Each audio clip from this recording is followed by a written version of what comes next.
बिस्मिल्लाहिर्रहमानिर्रहीम। अस्सलाम वालेकुम। कैसे हैं मेरी प्यारी यूट्यूब फैमिली? आई होप कि सब ठीक ठाक होंगे, एंजॉय कर रहे होंगे।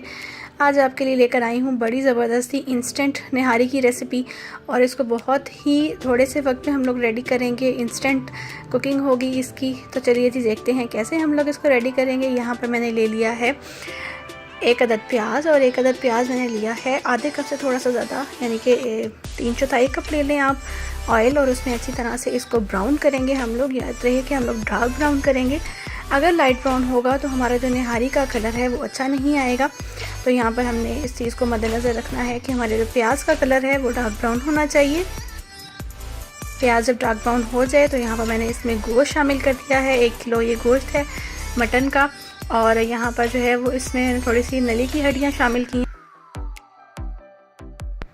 बस इसको मुसलसल चलाते रहेंगे सारी साइड से। इसको अच्छी तरह से डार्क ब्राउन होने तक का वेट कर लेंगे। यहाँ देखिए कि हमारा माशाल्लाह से गोश्त जो है वो डार्क कलर का हो चुका है। अब यहाँ पर मैंने शामिल कर दिया है अदरक लहसुन का पेस्ट 4 चम्मच के करीब, और साथ ही इसमें थोड़ा सा पानी ऐड किया है।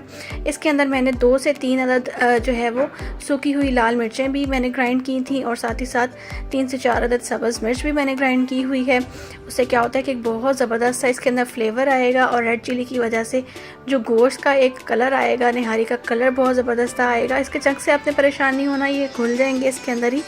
तो यहाँ पर इसकी अच्छी तरह से भुनाई करेंगे यहाँ तक कि ये वाला पानी भी ड्राई हो जाए। और अब बारी आ जाती है इसमें मसाला ज़्यादा ऐड करने की। इसमें बस मैंने 1 टेबलस्पून लाल मिर्च का पाउडर है, और इसमें है जी 3 टेबलस्पून बाज़ार का जो पैकेट का मसाला मिलता है, क्योंकि हम लोग इंस्टेंट वे में बना रहे हैं। ½ टीस्पून इसमें हल्दी है, और 1 टेबलस्पून इसमें जो है वो नमक है। और नमक जो है वो बाद में भी हम लोग टेस्ट करके इसको जो है वो कम ज़्यादा कर सकते हैं, इसलिए इनिशियली अभी हम थोड़ा सा ही डालेंगे। यहाँ पर जनाब इसके पानी डाल के इसमें थोड़ा सा इसको जो है वो अच्छी तरह से फ्राई कर लेंगे। 5-10 मिनट इसको थोड़ा थोड़ा पानी डालते जाएंगे, और अच्छी तरह से हम लोग इसको फ्राई करते जाएंगे यहाँ तक कि जो हमारा ऑयल है वो अलग होने लगे। अब आ जाता है इसका बहुत ही कीमती स्टेप। तो यहाँ पर जनाब इसको जो है वो हम लोग ऑयल को अलग करने लगे हैं। अब याद रहे कि यहाँ पर हम लोग सारा का सारा ऑयल अलग नहीं कर देंगे। इसमें कुछ फ्लेवर जो है वो ऑयल का रहना चाहिए। इसमें से हम हाफ़ ऑयल निकालेंगे, ठीक है। अगर आप पसंद करते हैं बहुत ज़्यादा सर्विंग करनी है आपको, तो फिर आप इसमें 1 कप ऑयल पहले ही शामिल कर लीजिएगा। मुझे इतनी ज़्यादा सर्विंग नहीं करनी है, इसलिए मैं इसमें थोड़ा ऑयल इस्तेमाल कर रही हूँ।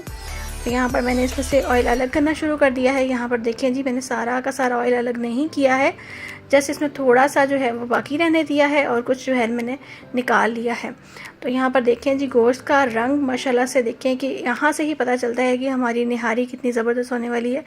यहाँ पर मैंने तकरीबन 3 लीटर पानी इसमें ऐड किया है, यानी 1 किलो गोश्त है तो तकरीबन 3 लीटर पानी ऐड करके मैंने इसको कुकर में रख दिया है। और इसको तकरीबन मैंने विसल के बाद 10 मिनट के लिए कुक किया है। आप चाहें तो ज़्यादा भी कर सकते हैं, डिपेंड अपॉन कि आपका पानी कैसा है, जिसमें गोश्त या बाकी चीज़ें कितनी देर में गल जाती हैं। तो बस हमने सिर्फ इसको गलाना ही है। मीनवाइल जब तक कुकर हमारा चल रहा है तो हम इसको जल्दी से आटा अपना प्रिपेयर कर लेते हैं। यहाँ पर देखिए मैंने चक्की का आटा लिया है। कभी भी आपने मैदा इस्तेमाल नहीं करना है इसमें। उससे क्या होता है, एक स्टार्च की लेयर आ जाती है हमारी हमेशा से जो निहारी होती है उसके ऊपर।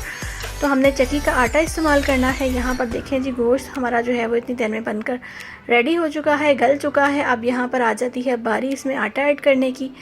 तो आटा जो है मैंने पानी में घोल लिया था। बहुत ज़्यादा पतला नहीं घोलिएगा, बहुत ज़्यादा गाढ़ा भी नहीं घोलेंगे। अगर गाढ़ा होगा तो क्या होता है, इसमें डालते ही जो है वो गुठलियाँ बनने लगती हैं। तो निहारी की बस यही कुछ बातें हैं जो बहुत ही इंपॉर्टेंट होती हैं, और ये हर किसी को पता होनी चाहिए। अच्छी निहारी इसी से बनती है, वो चाहे आप कुकर से बनाएं या चाहे आप 3-4 घंटे लगाकर बनाएं। ऑब्वियसली जो 3-4 घंटे लगाकर बनाई जाती है उसका टेस्ट बहुत ज़्यादा इन्हेंस होता है, लेकिन अगर आप इस तरह से बनाते हैं तो भी इक्वली मज़ेदार होती है। आजकल टाइम सेविंग का जो है वो काफ़ी मसला हुआ है, गर्मी होती है काफ़ी ज़्यादा, तो इंस्टेंट वे में निहारी इस तरह से कुक की जा सकती है। तो जी यहाँ पर देखिए माशाल्लाह से ज़बरदस्त सी निहारी हमारी गाढ़ी होनी शुरू हो गई है, और बस यहाँ पर हम लोग इसको हल्की आंच पर छोड़ देंगे 10 से 15 मिनट के लिए। इस कंसिस्टेंसी के बाद मैंने 15 मिनट के लिए हल्की आंच पर छोड़ा था, और उसके बाद जनाब हम लोग कर लेंगे इसको अच्छा सा डिश आउट। और डिश आउट का आप कैसे करेंगे, डिश आउट इसके सारे लवाजमात के साथ ही होता है, वही इसके शायान शान होते हैं। तो आई होप कि आपको ये रेसिपी आज की बहुत पसंद आई होगी। रेसिपी पसंद आई हो तो चैनल को सब्सक्राइब ज़रूर कीजिएगा, वीडियो को लाइक कीजिएगा और मुझे अपनी दुआ में रखिएगा याद। यहाँ पर जनाब ये देखें कितनी ज़बरदस्ती हो गई है रेडी। और बस ये अब हम इसको करेंगे डिश आउट और आपको दिखाएंगे कि ये कैसी खूबसूरत सी निहारी बनकर तैयार हुई है। प्लेट में निकालिए और इसके ऊपर डालिए जनाब हमारा जो रोगन है वो, और यहाँ पर ज़बरदस्त से लीमू और हरी मिर्च के साथ इसका बनाइए कॉम्बिनेशन और एंजॉय कीजिए अपनी फैमिली के साथ। ऊपर थोड़ा सा अदरक स्प्रिंकल कीजिएगा। मिलूंगी आपसे अगली नेक्स्ट वीडियो में, जब तक के लिए मुझे दीजिए इजाज़त। अल्लाह हाफिज़।